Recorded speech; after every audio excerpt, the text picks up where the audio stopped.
You cannot be successful by just working hard and being smart. A person A might work 12 hours a day and they might make $50,000 a year, and another person might work 1 hour a day and they might make 5 million a year. Think about the difference in skill, efforts, and understanding, not how hard, long, or organized you work, because output is non-linear. Like Naval Ravikant says, what you do, who you do it with, and how you do it is way more important than just how much you work hard. People working in construction work way harder than most people. So you have to work like an intellectual athlete. Sprint, rest, and reassess, then sprint again. And another point is the only true test of intelligence is if you get what you want out of life. One part to intelligence is if you are able to achieve what you want in life. And most importantly, the second part is are you smart to figure out what you want out of life in the first place? Because look around, most of the people are playing someone else's game of status or money or something else entirely. What's up, guys? Welcome to the channel where we dare to introspect by exploring within and evolving without. If you're new here, please hit that subscribe button and the bell icon to get the notifications. Without further ado, let's jump right in. The first hack of successful people is reverse goal setting. As a smart man once said, ideas are like assholes. Everybody has, but nobody executes, hence, you don't see many successful people. The question that you must ask yourself is what is your end goal?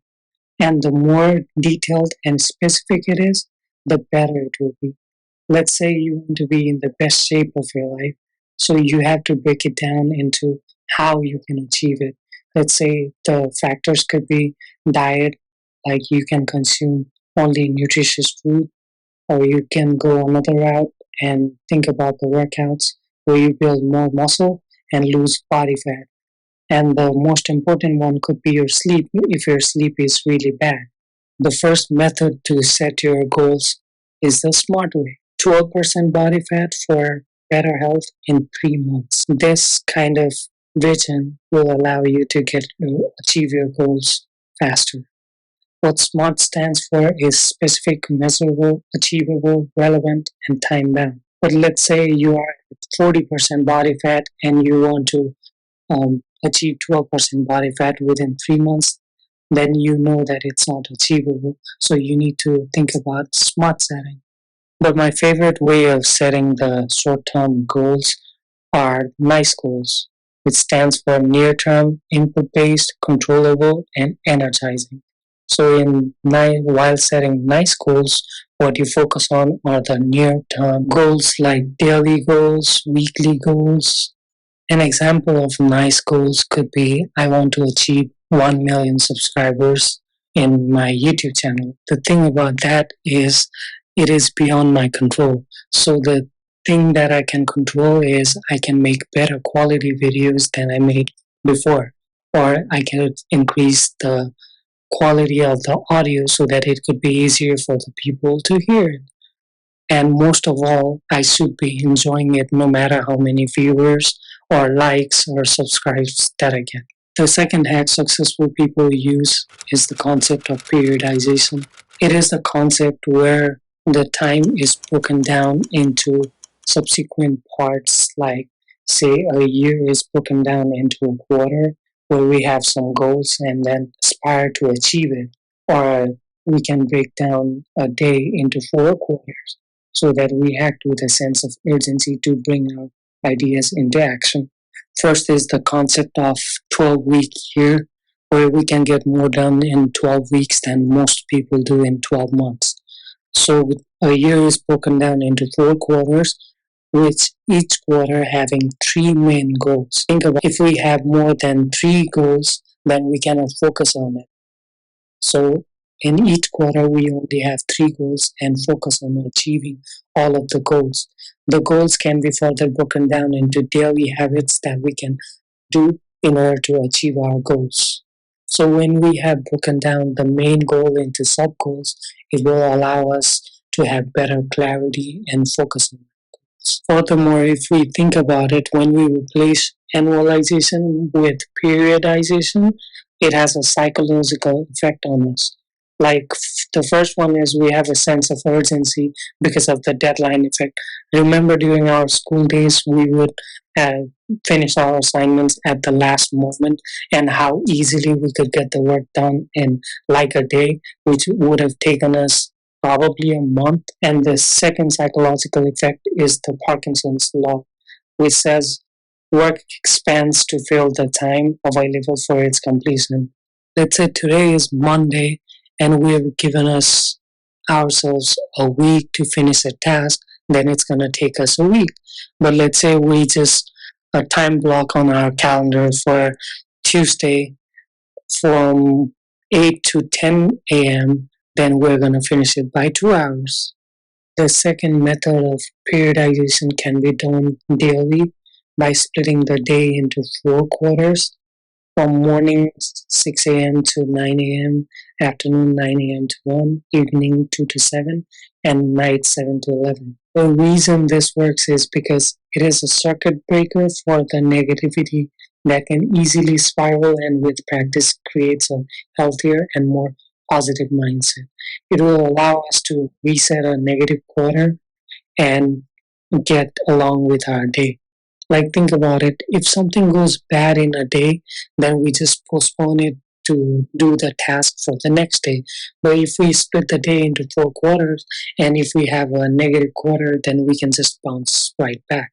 So, some ways that we can reset from a negative quarter are to have a break, like take a walk, take a shower, have lunch, read a book, stay in solitude, or just do breathing exercises.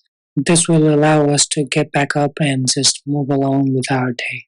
The third hack successful people use is energy management instead of time management. No matter how much we try, the time is always ticking.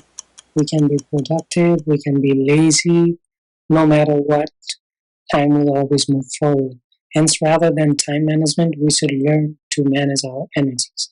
The most optimal way of living is by hacking our circadian rhythm, which is basically our body works on regulation for diet, sleep, and exercise.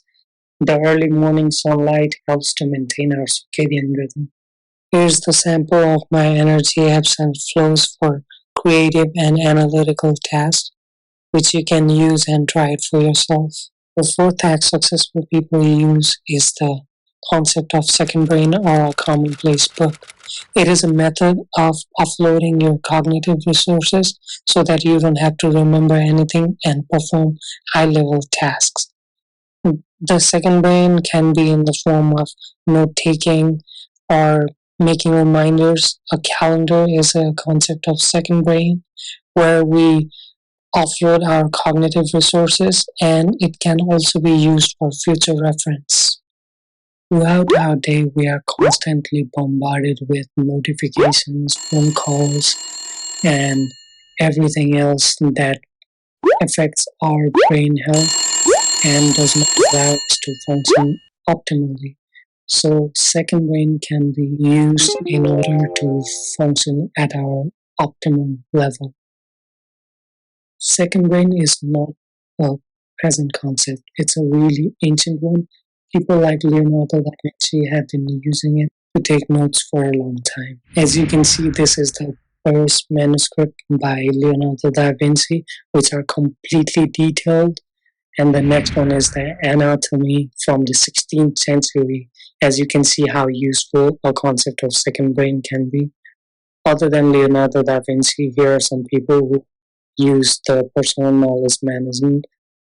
Chris Martin uses it to note down the lyrics for ideas of a song.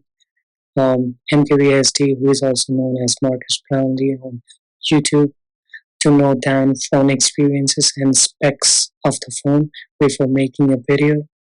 And some other famous entities who have used for personal knowledge management for note taking are Isaac Newton, Gottfried Wilhelm von Leibniz during the discovery of calculus individually, and Ryan Holiday and Ali Abdaal, and so on. So another hack successful people use is the concept of minimalism in order to reduce decision fatigue in our everyday life.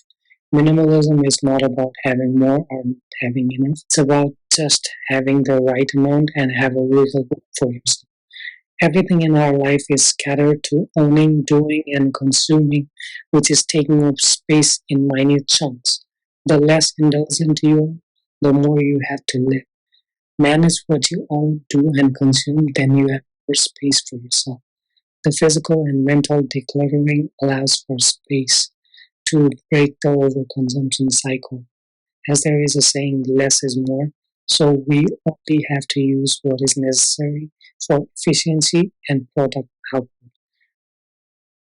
The final hack successful people use in their daily life for rapid growth is being focused on systems. You cannot be successful by just working hard and being smart. A person A might work 12 hours a day and they might make $50,000 a year, and another person might work 1 hour a day and they might make 5 million a year. Think about the difference in skill, efforts, and understanding, not how hard, long, or organized you work, because output is non-linear.